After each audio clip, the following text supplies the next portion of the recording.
Olá, eu sou a professora Isabela Oliveira, do Departamento de Audiovisuais e Publicidade da Faculdade de Comunicação.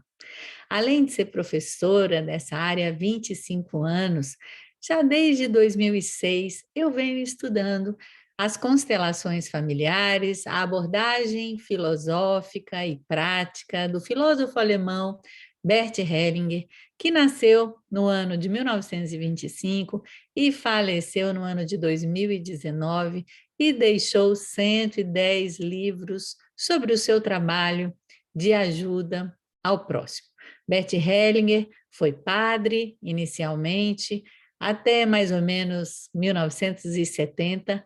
Depois ele estudou psicanálise, se dedicou à terapia do grito primal, a estudar várias terapias como a Gestalt terapia, como análise de script, análise transacional, e desenvolveu essa abordagem que hoje nós conhecemos como constelação familiar, ou quando ela é aplicada no âmbito das empresas e das organizações, nós chamamos de constelação empresarial ou organizacional, mas que, na verdade, se trata de um conjunto de princípios, de compreensões que ajudam a várias áreas do conhecimento. Haja visto que, por exemplo, esse conhecimento já está ajudando a pedagogia. Nós hoje em dia já temos a pedagogia sistêmica ou a educação sistêmica, que aplica essa abordagem, essa visão de mundo ao campo da educação. Também temos o direito sistêmico, que faz a utilização dessa abordagem dentro do campo do direito, a administração sistêmica. Aqui na Faculdade de Comunicação nós começamos a ver como essa filosofia, essa abordagem pode também ser útil à comunicação. Por quê? Porque aquilo que o Bert Hellinger descobriu tem a ver com, em primeiro lugar, uma compreensão de como funciona a nossa consciência dentro dos relacionamentos. E também de como esses relacionamentos são bem-sucedidos quando se observam determinados princípios, que ele chamou de ordens do amor, que são princípios filosóficos que se relacionam com as nossas necessidades mais íntimas, que são a necessidade de pertencimento, de pertencer à nossa família, de pertencer ao nosso grupo, a nossa necessidade de equilíbrio nas trocas, porque nós sempre estamos em troca com o meio ambiente, com as pessoas, né? E a ajuda é uma dessas trocas. E também da nossa necessidade de ordem, de um certo respeito ao lugar do próximo e ao seu próprio lugar, né? Então, esse respeito começa com um respeito aos mais velhos, aqueles que vieram antes, mas também se relaciona com um respeito necessário, por exemplo, com o lugar de cada um dentro da instituição.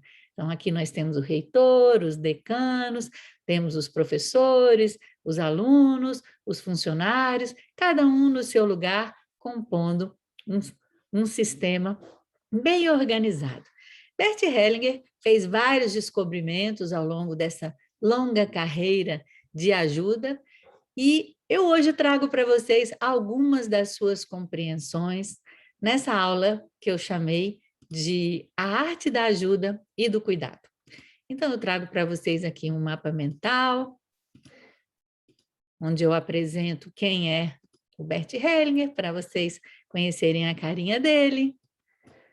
Aqui também um pouco da sua biografia, do seu nascimento, dos seus livros, né?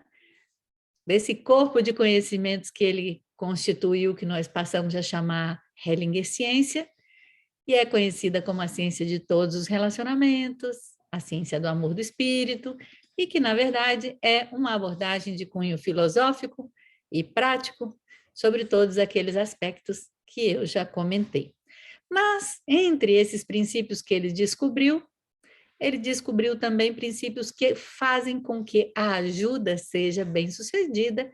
Escreveu um desses 110 livros, é esse livro aqui, no qual está baseada a aula de hoje, que é Ordens da Ajuda. Pois bem, o que foi que Bert Hellinger descobriu que pode nos ajudar a ajudar de maneira mais eficiente? Bom, Em primeiro lugar, nós precisamos prestar atenção ao fato de que a ajuda faz parte de ser humano, é uma qualidade do ser humano. Bert Hellinger diz assim: ajudar é uma qualidade humana. Nós ajudamos os outros com prazer porque eles também nos ajudaram. E quando ajudamos outras pessoas, é também mais fácil tomar o que recebemos deles. Quando recebemos sem dar algo de volta, é difícil conservarmos aquilo que nos deram. Quando damos algo de volta, podemos manter o que recebemos, feliz e livremente. E isso é um traço humano universal. Ou seja, nós, como seres humanos, precisamos de ajuda para nascer, precisamos de ajuda para morrer, precisamos de ajuda para viver constantemente. Essa ajuda gera uma troca e essa troca gera uma necessidade de compensação natural. É, então, uma atividade humana e quem não ajuda, muitas vezes fica só, definha, pois nessa ajuda a gente cresce enquanto seres humanos. Então, é uma ajuda que está presente como na raiz da vida. Existir enquanto seres humanos significa trocar, significa ajudarmos uns aos outros. É uma ajuda recíproca que serve a nós mesmos, ao outro, que envolve essa necessidade de compensar, né? E que para ser bem-sucedida, o que o Bert Hellinger descobriu é que é melhor, que seria ideal, que essa ajuda pudesse seguir alguns princípios.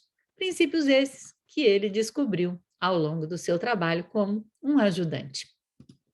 Mas a ajuda, além de ser algo inerentemente humano, ela também é uma arte. E é uma arte que vocês podem perceber que existem algumas pessoas que têm um talento natural para ajudar, outras são formadas academicamente para ajudar, como psicólogos e todos os profissionais da saúde, mas no final das contas, todos nós, na nossa profissão, estamos ajudando a alguém, estamos, de certa maneira, servindo a vida também. Então, saber como ajudar é algo muito importante para todos. Segundo Bert Hellinger, ajudar é uma arte. Como em qualquer outra arte, faz parte dela uma faculdade que pode ser aprendida e praticada. Também faz parte dela uma sensibilidade para compreender a pessoa que procura ajuda. Isto é, a compreensão daquilo que lhe é adequado e, simultaneamente, daquilo que o expande para além de si mesmo, para algo mais abrangente. Então, ajudar é uma arte, né? Para poder desenvolver essa arte, eu preciso desenvolver determinadas faculdades, determinados talentos que podem ser praticados, que podem ser aprendidos, né? Existe também uma necessidade que eu preciso ter, assim, de ter uma sensibilidade em relação ao outro, para poder compreender exatamente o que ele necessita, o que é adequado, o que é possível, e também compreender, aí vem a última frase, aquilo que o expande para além dele mesmo. Porque quando uma pessoa chega e quer ajuda, ela explica o que ela precisa, mas nem sempre o que ela precisa é aquilo que ela diz. E com essa ajuda, nós vamos levar essa pessoa de um determinado estado para um outro estado, que Bert Hellinger está chamando aqui de mais amplo. Ou seja, a ajuda, na verdade, ela não só soluciona problemas, mas ela faz com que outra pessoa ou outras pessoas possam crescer. E crescer em conexão com algo muito mais abrangente, porque já está para lá de claro que nós vivemos num planeta, que vivemos dentro de um universo e que todas as ações que nós fazemos em nível pessoal e em nível coletivo têm um efeito. Tem um efeito, agora nós estamos observando esse efeito no nosso planeta, mas quem sabe, né? Podemos até pensar que possa ter mais efeitos mais amplos ainda. Então, quais são esses princípios que foram descobertos por Bert Hellinger ao longo da sua vida, que podem nos ajudar a ajudar melhor, de maneira mais eficiente.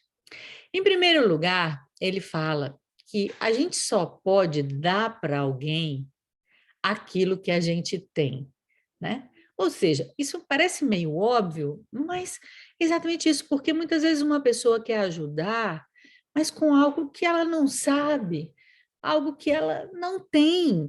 Então, às vezes, ela não tem dinheiro, mas vai lá e ela pede dinheiro emprestado para poder ajudar uma pessoa. Será que isso vai dar certo? Bom, o que o Bert Hellinger observou que o ideal é que você dê aquilo que você tem. E que também aquela outra pessoa tome, ou seja, receba de você apenas aquilo que ela necessita. Ou seja, seria mais ou menos assim: eu vou ao supermercado, eu preciso de uma pasta de dente, eu compro uma pasta de dente. Né? E a pessoa que tem lá a pasta de dente para me oferecer, me oferece a minha pasta de dente. E então, a ajuda, seguindo esse princípio, não vai funcionar quando alguém quer dar algo que não tem, ela não tem para dar. Ou então alguém quer uma ajuda que, na verdade, não precisa, ou que não quer, porque às vezes a pessoa até pode falar que quer, mas lá no fundo ela não quer. Ela prefere ficar daquele jeito. Aí a ajuda não tem como funcionar. O segundo princípio, que é importante de ser observado, segundo Bert Hellinger, é que nós só podemos interferir, ou seja, nós só podemos ajudar quando as circunstâncias permitirem. Porque muitas vezes uma pessoa quer ajudar a qualquer custo a outra, mas as circunstâncias impedem.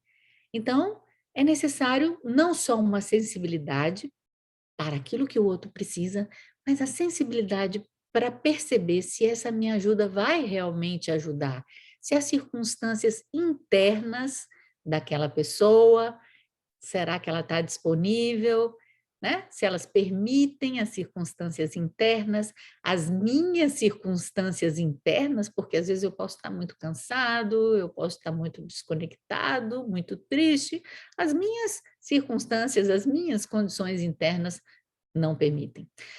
E a ajuda não vai funcionar quando se negam ou se encobrem as circunstâncias. Ah, não, eu não estou tão cansado, não. Eu posso te ajudar hoje, sim. Ou então, quando a ajuda é imposta ou oferecida sem necessidade. Ou seja, eu imponho uma ajuda ao outro, por exemplo, a minha mãe, mais velha, né? Fala, não, mamãe, eu vou te ajudar, eu vou fazer tudo, mas ela não quer, ela não precisa, né? Então, a ajuda não vai funcionar se não observarmos esse princípio. E essa ajuda é uma ajuda discreta, é uma ajuda que tem força, porque eu não quero ajudar a qualquer custo, eu respeito as circunstâncias externas e internas. Quando eu posso ajudar, quando eu tenho o que dar, eu dou. Quando eu posso ajudar, eu ajudo. Quando não, eu também sei me retirar. Eu sei confiar que algo maior também conduz a todos nós, que quem sabe a ajuda que eu não posso dar, outra pessoa pode dar. Uma terceira condição para ajuda é ajudar de igual para igual. O que que isso significa? Bom, nós temos como o arquétipo da ajuda o que acontece entre pais e filhos, né? Porque os filhos nascem e crescem e vivem durante muito tempo com a ajuda dos pais ou de pessoas que cumprem esta função, né? E o arquétipo primordial, inclusive, seria o da mãe em relação ao filho. Então, muitas vezes, é esse arquétipo, essa ideia que está por trás de alguém que quer ajudar. Então, essa pessoa quer ajudar como se ela fosse uma mãe melhor daquela outra pessoa, ou que ela estivesse numa situação melhor e que o outro estivesse numa situação pior, ou eu sou grande e o outro é pequeno, por assim dizer, eu tenho muito e o outro não tem nada. Mas quando a gente para pensar realmente, a gente poderia dizer que todo tipo de experiência de vida, ele tem o seu valor.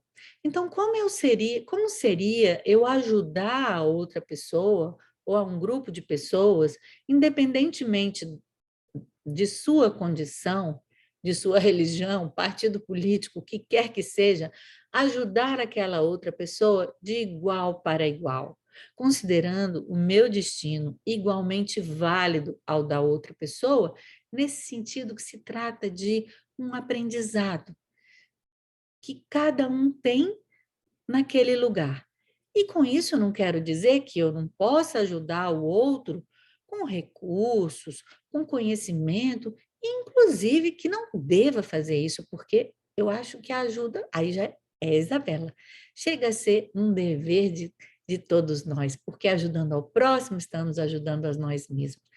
Mas faz uma diferença se eu ajudo de igual para igual ou se ajudo como se eu fosse grande, como se eu fosse melhor, como se eu fosse certa e o outro errado, pequeno, pior. Então, aqui é uma ajuda de igual para igual, e isso significa também que não é uma ajuda de mamãe para filhinho ou de papai para filhinho, mas entre adultos. E esse tipo de ajuda empodera o outro, porque o outro não é pequeno, o outro é um senhor do seu destino, né?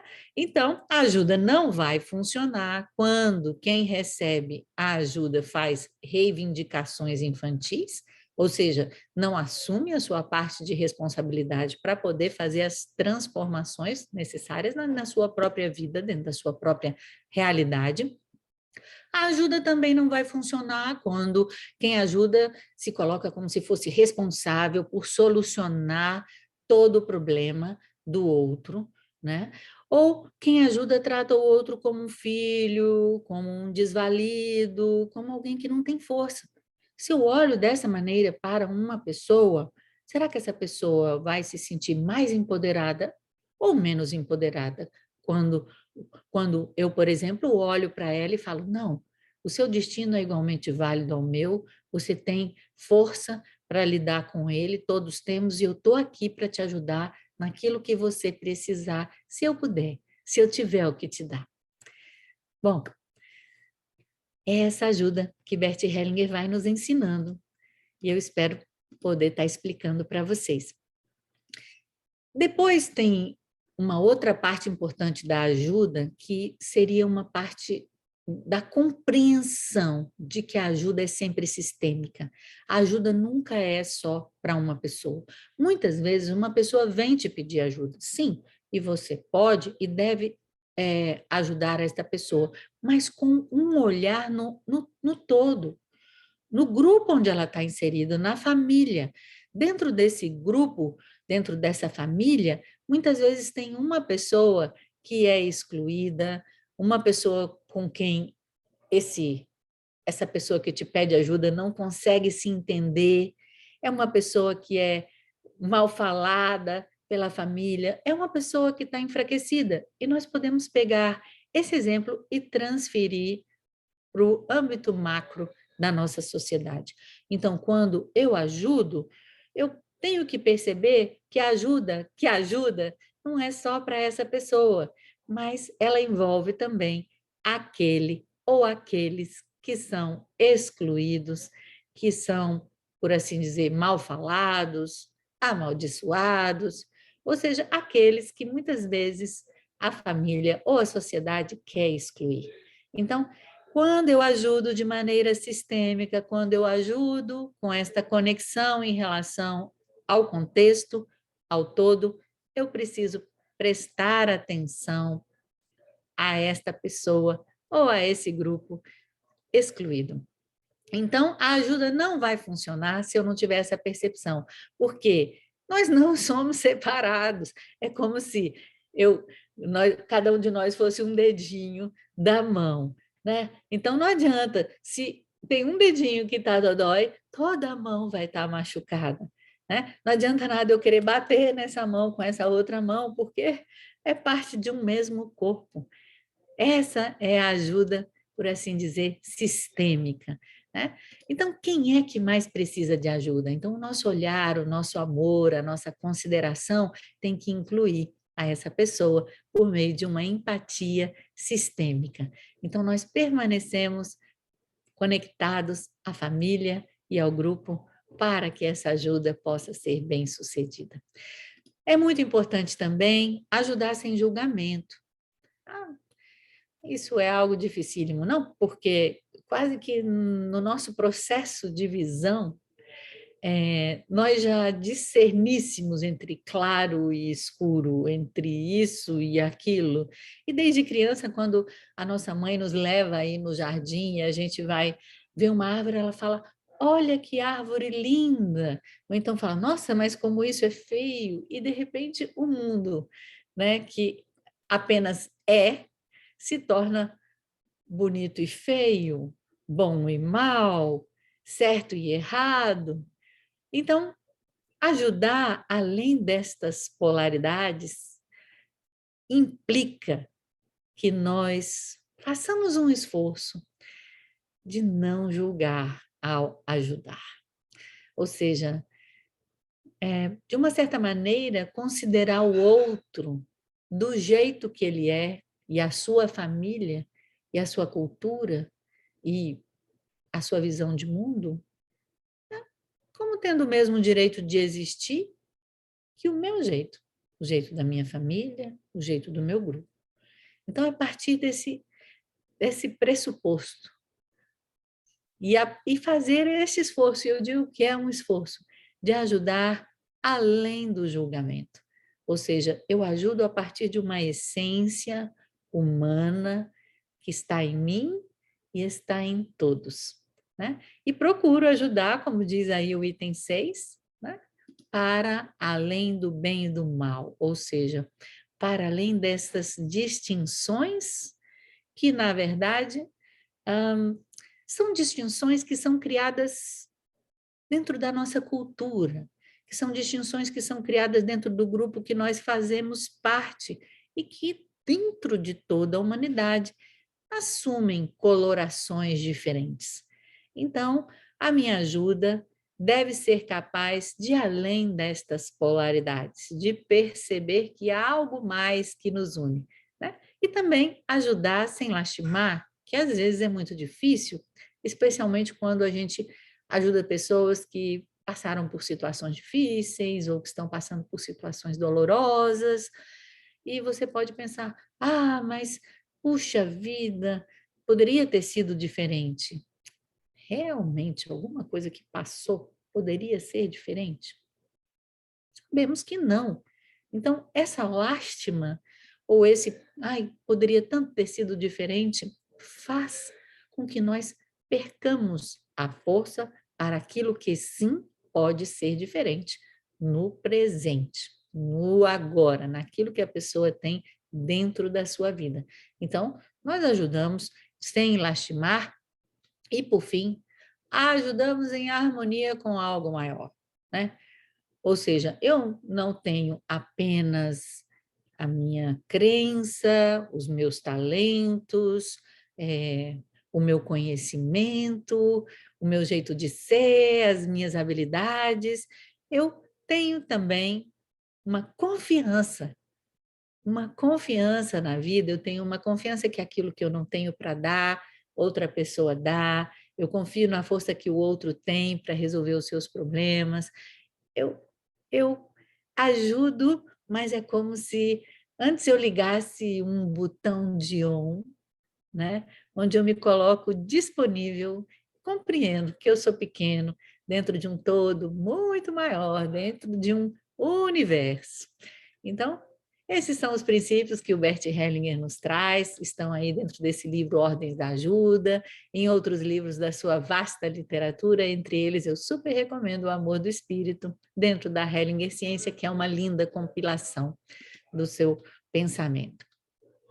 E essa ajuda, ela nos leva e exige de nós uma determinada postura, né? É uma postura humilde, é uma postura modesta, uma postura de empatia, de sensibilidade com o próximo, que vem dessa concordância, de dar ao outro aquele direito que ele já tem de ser como ele é, né? Porque afinal de contas tudo que existe tem o direito de ser como é, mas a gente, né, reconhece isso, que ele tem o direito de ser como é, né? Isso me traz uma certa neutralidade, né? E quando possível, o máximo de centramento dentro desse a hora, né? Vazio de preconceitos, de julgamentos, conectado com esse todo que essa pessoa, essa situação faz parte, e tudo isso Bert Hellinger chamou, como ele era um filósofo, de uma postura fenomenológica, uma postura onde eu me esvazio de tudo e eu observo como aquilo que acontece ao meu redor influencia a mim e a minha consciência. Ou seja, uma postura receptiva, vazia, centrada, neutra e receptiva. Isso é a postura fenomenológica hellingeriana, que foi sintetizada por ele em 5 qualidades primordiais. Uma, a capacidade de não ter medo. Porque muitas vezes, quando a gente ajuda uma pessoa, a gente observa, por exemplo, que não tem jeito, ela vai morrer. Não tem jeito. Você observa situações difíceis. E essas situações, como nós somos seres humanos, podem nos afetar profundamente. Então, o que é exigido de nós é essa confiança nesse todo, nesse algo maior, que vai fazer com que nós não tenhamos medo, inclusive, de dizer a essa pessoa a verdade sobre algo que nós percebemos. E que pode não só apenas ser percebido por nós, porque nós podemos errar, né? Mas algo que pode, por exemplo, ficar claro para as pessoas que estão ao redor, e às vezes essa pessoa sequer se dá conta. Ou seja, que possamos ajudar sem medo do destino, que muitas vezes a outra pessoa tem que enfrentar ou está enfrentando, né? Uma ajuda, como eu já falei, sem julgamento, né? Uma postura sem julgamento, sem lástima, e sem querer ajudar a qualquer custo, sem aquele digamos assim, amor compassivo que, ai não, eu preciso te ajudar, é importante te ajudar, você precisa de ajuda. Dá para entender? Mais neutralidade, ou seja, sem querer ajudar a qualquer custo. Eu me coloco centrada, né? Sem intenção. Ou seja, eu estou aqui para te ajudar, mas não quero necessariamente te ajudar. Eu me submeto às circunstâncias. Eu percebo o que a realidade me permite fazer, né? Então, essa é a postura que tanto esse tipo de ajuda leva, como também ela constrói em nós a partir dessa prática, dessa ajuda. E poderia dizer que a arte da ajuda e do cuidado, o cuidado é essa responsabilidade que cada um tem com o outro, né? E nesse sentido, eu ajudo o outro, mas eu também cuido dele, ou seja, eu compartilho de uma responsabilidade por ele, pelos demais, pela natureza, e faço. Como? Por que que eu faço? Por que que eu cuido? Eu cuido, em primeiro lugar, por gratidão dessa experiência maravilhosa que nós temos na vida, gratidão ao que nós recebemos por meio dos nossos pais, essa experiência, gratidão pelo que nós recebemos de toda a nossa ancestralidade, né? E colocamos, então, nossos talentos, sejam eles quais forem, a serviço do próximo, cuidando do próximo, ajudando ao próximo e também podendo receber esta ajuda, receber este cuidado, pois trata-se de um caminho de mão dupla.